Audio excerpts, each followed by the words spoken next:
Hey, good morning. Watch this. Here. Uh, so we want to talk about COVID-19 for a few minutes.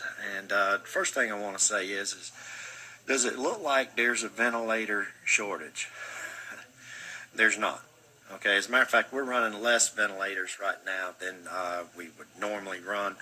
Uh, and that's because people are just staying home. They're not having elective surgeries.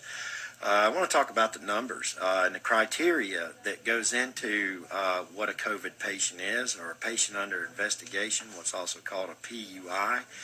Uh, Basically, right now, the way it has been the last couple of months when they locked us down, is that any patient that came in with a respiratory problem was labeled COVID. Now, that doesn't matter if it's you got stage 4 lung cancer and pancreatitis and heart disease and liver failure and everything else. You're still, because you come in with breathing problems, you're labeled a COVID patient. Now, we have one lady that could do the testing at first, that would go, those tests went to the CDC.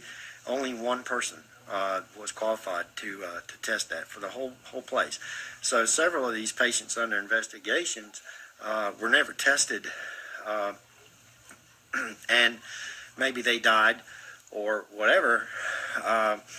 Then they would die of COVID and not of stage 4 lung cancer or these things. This is clear that this is what's come out. Every single patient that needs one of our pieces of equipment here, any of this, if they need any of this stuff, okay, then they are a rule out COVID. And these tests have taken as long as 2 or 3 weeks to get back. We're finally getting what they claim. They've been claiming this for a month, but we're finally getting in-house testing. That's going to change the game, and I think that's what's going on at most places. And what that also means is that now you're going to see the numbers either go up or go down.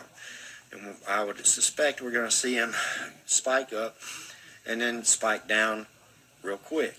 And this is the reason for the number of deaths. So you have to recognize that if every single patient is under COVID investigation and dies, then that goes into a COVID death. And they're showing the numbers like a football game to scare you. They're showing you loading bodies into a tractor trailer to scare you. I've never in my career ever seen bodies loaded into a tractor trailer. It just doesn't happen. I wonder if those were even bodies. I really don't believe it. All of this stuff is fake. Okay? Look at our